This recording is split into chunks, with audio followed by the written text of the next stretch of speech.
वसंत आया और तोड़ो, बाय रघुवीर सहाय। जैसे बहन दा कहती है, ऐसे किसी बंगले के किसी तरु अशोक पर कोई चिड़िया कोकी। व्याख्या। कवि ने बड़े ही सहज और मार्मिक ढंग से वसंत ऋतु के आगमन का वर्णन किया है। कवि कहता है कि जिस प्रकार बहन अपने भाई को सहपूर्ण स्वर में दा कहती है, उसी तरह बंगले के अशोक के पेड़ पर बैठी चिड़िया भी मीठी आवाज में कुकती है। चलती सड़क के किनारे लाल बजरी पर चुरमुराए पांव तले ऊंचे तुरवर से गिरे बड़े बड़े पियराए पत्ते। चहल पहल भरी सड़क के किनारे बिछी लाल बजरी पर ऊंचे घने पेड़ा से गिरे बड़े बड़े पीले पत्ते चरमराने की आवाज करते हुए पांवों के नीचे आ जाते हैं, मानो ये पत्ते भी वसंत की आहट पर नाच रहे हों। कोई 6 बजे सुबह जैसे गर्म पानी से नहाई हो, हिली हुई हवा आई, फिरकी सी आई, चली गई। ऐसे फुटपाथ पर चलते चलते चलते कल मैंने जाना कि वसंत आया।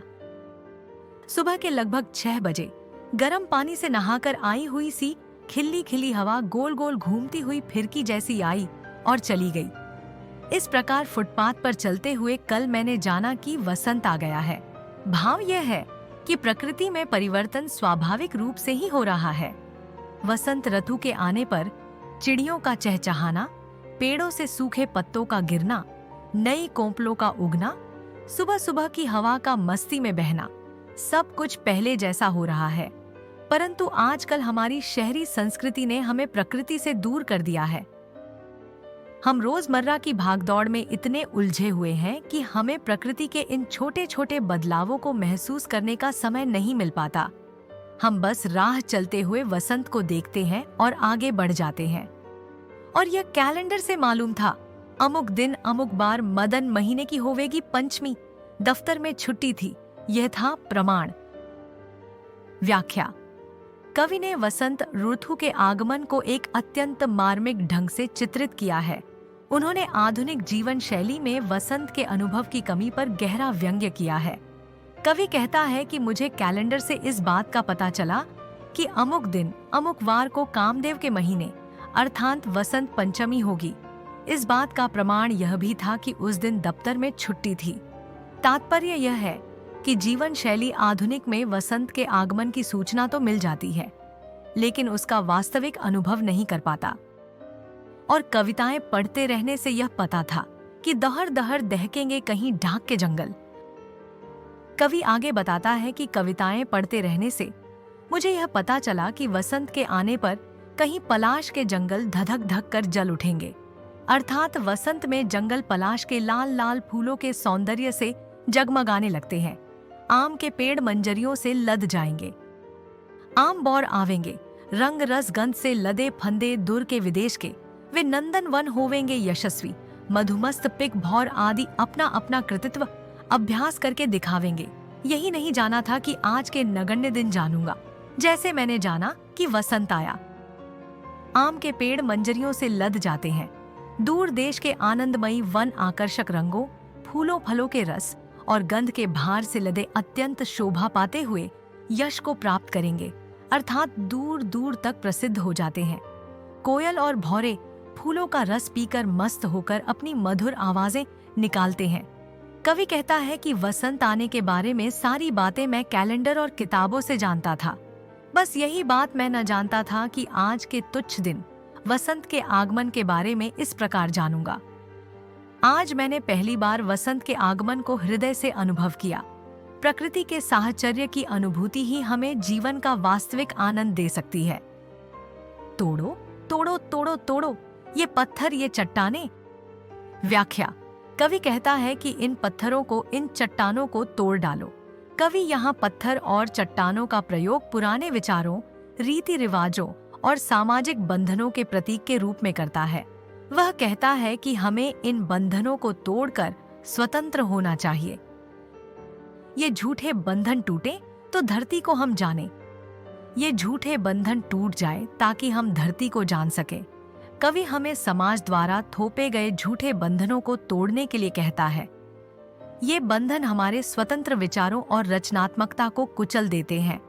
जब हम इन बंधनों से मुक्त हो जाते हैं तो हम अपने अंदर की धरती यानी अपनी वास्तविक प्रकृति को जान पाते हैं। सुनते हैं मिट्टी में रस है जिससे उगती दूब है, अपने मन के मैदानों पर व्यापी कैसी ऊब है, आधे आधे गाने।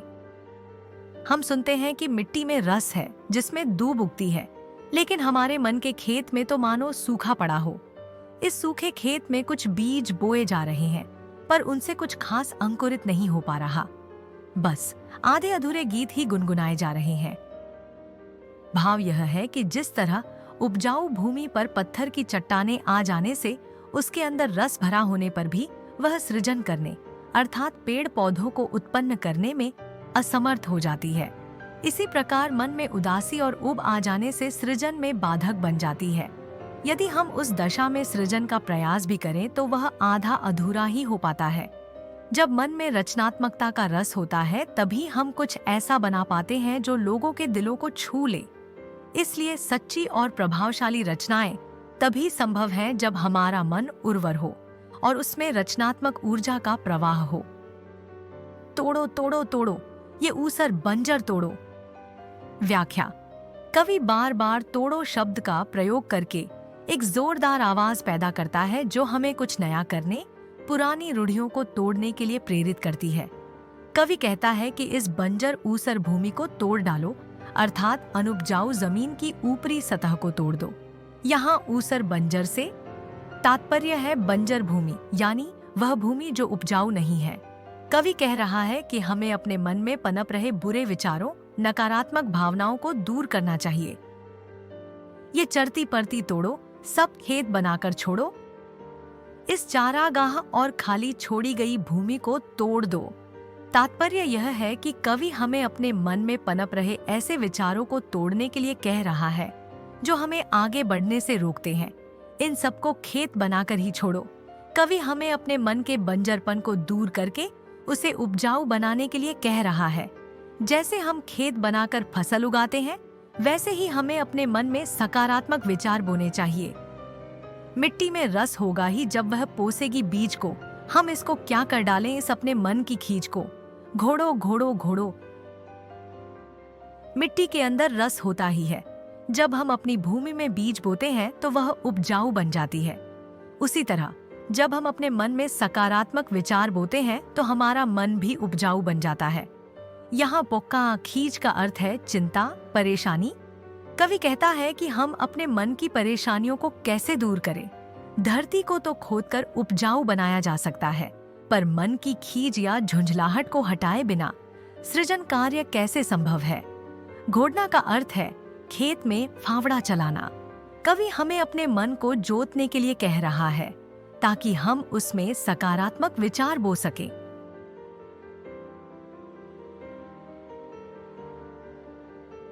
अगर आपको ये वीडियो पसंद आया तो एक लाइक ज़रूर करें और इसे अपने दोस्तों के साथ शेयर करें।